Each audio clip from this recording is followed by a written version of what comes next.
ഇന്ന് ദേശീയ തലത്തിൽ വളരെ പ്രധാനപ്പെട്ട ഒരു വാർത്ത നമ്മുടെ മുൻപിലേക്ക് എത്തുന്നുണ്ട്. മറ്റൊന്നുമല്ല, ഇന്ന് GST കൗൺസിൽ യോഗം ചേരാൻ വേണ്ടി പോവുകയാണ്.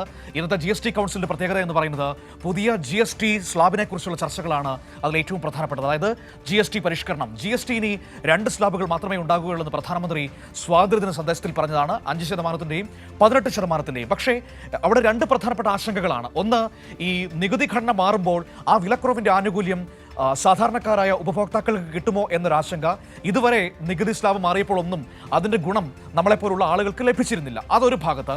മറുഭാഗത്ത് സംസ്ഥാനങ്ങളുടെ ആശങ്ക എന്ന് പറയുന്നത് ഈ സ്ലാബ് മാറുമ്പോൾ വരുമാന നഷ്ടം ഉണ്ടാകുമോ എന്നതാണ്. അങ്ങനെ വരുമാന നഷ്ടം ഉണ്ടായാൽ അത് കേന്ദ്രം നികത്തുമോ എന്നതാണ് ഏറ്റവും പ്രധാനപ്പെട്ട ആവശ്യമായി അവർ മുന്നോട്ട് വച്ചിരിക്കുന്നത്.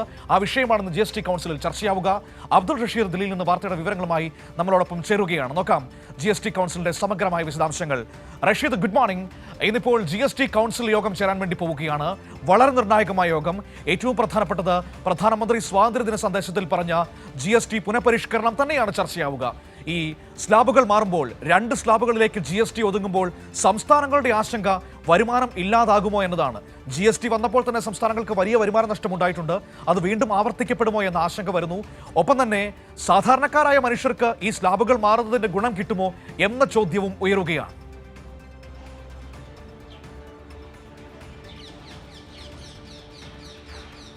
Good morning Manu. പ്രധാനമന്ത്രി നരേന്ദ്രമോദി പ്രഖ്യാപിച്ചിട്ടുള്ള GST ഇളവുകൾ അല്ലെങ്കിൽ GST പരിഷ്കരണവുമായി ബന്ധപ്പെട്ട ഏറെ നിർണായകമായിട്ടുള്ള യോഗമാണ് ഇന്ന് ചേരുന്നത്. രാവിലെ 11 മണിയോടുകൂടി GST മന്ദിരത്തിൽ വെച്ച് തന്നെ ഈ GST കൗൺസിൽ യോഗം ആരംഭിക്കുകയും ചെയ്യും. നിലവിൽ ഇപ്പോൾ 2 സ്ലാബുകൾ എടുത്തു കളയാനുള്ള ഒരു തീരുമാനമാണ് ഇപ്പോൾ കേന്ദ്രത്തിൻ്റെ ഭാഗത്തും ഉണ്ടാകുന്നത്. 12%-വും 28%-വും അടങ്ങുന്ന നികുതി സ്ലാബുകൾ എടുത്തു കളയുന്നതിലൂടെ വലിയ ഉപഭോഗം കൊണ്ടുവരാനാകും ുമെന്നുള്ള ഒരു വാദമാണ് കേന്ദ്ര സർക്കാർ പ്രധാനമായും ഉയർത്തുകയും ചെയ്യുന്നത്. എന്തായാലും ഈ ഒരു മാറ്റം വരുന്നതോടുകൂടി 12% സ്ലാബിലുള്ള മിക്ക ഉൽപ്പന്നങ്ങളും 5%-ലേക്കും അതോടൊപ്പം 28% നികുതിയുള്ള പല ഉൽപ്പന്നങ്ങളും 18%-ലേക്കും മാറും എന്നുള്ളതാണ് ഏറെ നിർണായകമായിട്ടുള്ളത്. പക്ഷേ ഇത്തരത്തിൽ ഈ നികുതി ഇളത്തിൽ അല്ലെങ്കിൽ GSTയിൽ വലിയ മാറ്റം വരുമ്പോൾ അത് സാമ്പത്തിക രംഗത്ത് വലിയ ഒരു പ്രതിസന്ധി നേരിടുന്ന സാഹചര്യം ഉണ്ടാകും. നേരത്തെ തന്നെ ധനമന്ത്രിമാരൊക്കെ തന്നെയും അതുമായി ബന്ധപ്പെട്ട ആശങ്ക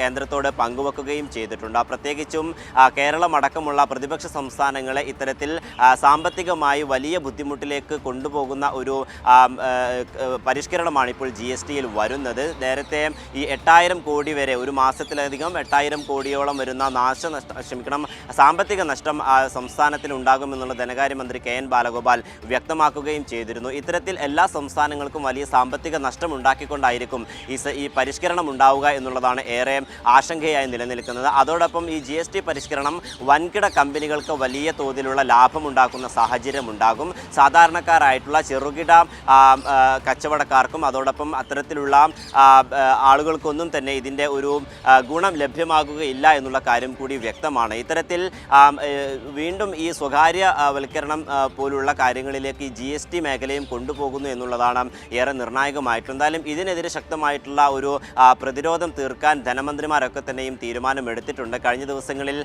പ്രതിപക്ഷ ധനമന്ത്രിമാരൊക്കെ തന്നെയും ദില്ലിയിൽ യോഗം ചേരുകയും അതുമായി ബന്ധപ്പെട്ടുള്ള തീരുമാനങ്ങൾ എടുക്കുകയും ചെയ്തിട്ടുണ്ട്. എന്തായാലും ഈ നീക്കത്തിനെതിരെ ശക്തമായിട്ടുള്ള ഒരു ആരോപണം ഉയർത്തുമെന്നുള്ളത് തന്നെയാണ് ഇപ്പോൾ ധനമന്ത്രിമാർ വ്യക്തമാക്കുകയും ചെയ്തിട്ടുള്ളത്. അതോടൊപ്പം ആഡംബര വസ്തുക്കൾക്ക് 40%-ലധികം നികുതി ഉയർത്തുന്ന ഒരു സാഹചര്യമുണ്ട്. ഇതിൽ സംസ്ഥാനത്തിനകത്തെ ലോട്ടറി അടക്കം ഉൾപ്പെടുന്ന ഒരു സ്ഥിതിവിശേഷം ഉണ്ടാകുന്നു. ഇത്തരത്തിൽ ഈ ലോട്ടറിയിലടക്കം ഈ നികുതിയിൽ വർദ്ധിപ്പിക്കുമ്പോൾ അത് ലോട്ടറി വിൽപ്പനക്കാർക്കും അതോടൊപ്പം ഏജന്റിനും വലിയ നഷ്ടമുണ്ടാകുന്നതും കൂടി ചൂണ്ടിക്കാണിക്കുകയാണ്. ഇത്തരത്തിൽ സാമ്പത്തിക രംഗത്ത് വലിയ ഒരു പ്രതിസന്ധി നേരിടുന്ന സാഹചര്യത്തിലാക്കാണ് ഈ GST പരിഷ്കരണം മുന്നോട്ട് പോവുകയും ചെയ്തത്. എന്തായാലും ഈ പ്രതിസന്ധികളും അതോടൊപ്പം ഇത്തരത്തിലുള്ള ആശങ്കകളൊക്കെ തന്നെയും നിർമ്മല സീതാരാമനുമായും അതോടൊപ്പം GST കൗൺസിൽ ഈ യോഗത്തിലൊക്കെ തന്നെയും ചർച്ച ചെയ്യും എന്നുള്ളതാണ് ഇപ്പോൾ വ്യക്തമാക്കിയിരിക്കുന്നത്. കേരളത്തിൻ്റെ ധനമന്ത്രി KN ബാലഗോപാൽ ഇതിനോടകം തന്നെ ദില്ലിയിൽ എത്തിച്ചേരുകയും ചെയ്തിട്ടുണ്ട്. ഈ നേരത്തെ തന്നെ ഈ BJP ഇതര സംസ്ഥാനങ്ങളിലുള്ള ധനമന്ത്രിമാർ ഇതുമായി ബന്ധപ്പെട്ടുള്ള യോഗം ചേരുകയും കൃത്യമായിട്ടുള്ള തങ്ങളുടെ ആശങ്കകൾ പങ്കുവെക്കുമെന്നുള്ള കാര്യം വ്യക്തമാക്കുകയും ചെയ്തിരുന്നു. ശരി. അബ്ദുൾ റഷീദാണ് ദില്ലിയിൽ നിന്ന് ഈ സമഗ്രമായ വിവരങ്ങൾ നമുക്ക് നൽകിയത്. GST കൗൺസിൽ യോഗം ചേരുമ്പോൾ ഏറ്റവും പ്രധാനപ്പെട്ട ചർച്ചയാകുന്നത് ഒന്ന്, GST 2 സ്ലാബുകളിലേക്ക് മാറ്റുമെന്ന പ്രധാനമന്ത്രിയുടെ പ്രഖ്യാപനം. അതിന് കേന്ദ്ര സർക്കാർ ഒരുങ്ങുന്നു എന്നതാണ്. അങ്ങനെ വരുമ്പോൾ അത് സംസ്ഥാനങ്ങൾക്ക് വലിയ സാമ്പത്തിക നഷ്ടമുണ്ടാക്കുമെന്ന ആശങ്ക സംസ്ഥാനങ്ങൾ പ്രകടിപ്പിച്ചു കഴിഞ്ഞിരിക്കുന്നു. നേരത്തെ BJP ഇതര സംസ്ഥാനങ്ങളിലെ ധനമന്ത്രിമാർ യോഗം ചേർന്ന് അതിലൊരു കൂട്ടായ തീരുമാനമെടുക്കുകയും ചെയ്തിരുന്നു. കേന്ദ്ര ധനമന്ത്രിയെ ഇക്കാര്യത്തിലെ ആശങ്ക അറിയിക്കുകയും ചെയ്തിരുന്നു. അതോടൊപ്പം തന്നെയാണ് മറുഭാഗത്ത് ഉയർന്നു വരുന്ന മറ്റൊരു പ്രധാനപ്പെട്ട പ്രശ്നം, ഈ സ്ലാബുകൾ മാറുമ്പോൾ അതിൻ്റെ ഗുണം സാധാരണക്കാരായ ഉപഭോക്താക്കൾക്ക് ലഭിക്കുമോ? ഇതുവരെ അത്തരത്തിൽ ലഭിച്ചിട്ടില്ല എന്നാണ് പറഞ്ഞു കേൾക്കുന്നത്. അതുകൊണ്ട് തന്നെ ആ വിഷയവും ഇന്ന് ചർച്ചയാകും. ഇത് രണ്ടുമാണ് ഇന്നത്തെ GST കൗൺസിലിൽ ഉയർന്നു വരുന്ന പ്രധാനപ്പെട്ട വിഷയങ്ങൾ. വിവരങ്ങളാണ് അബ്ദുൾ റഷീദ് നമുക്ക് നൽകിയത്.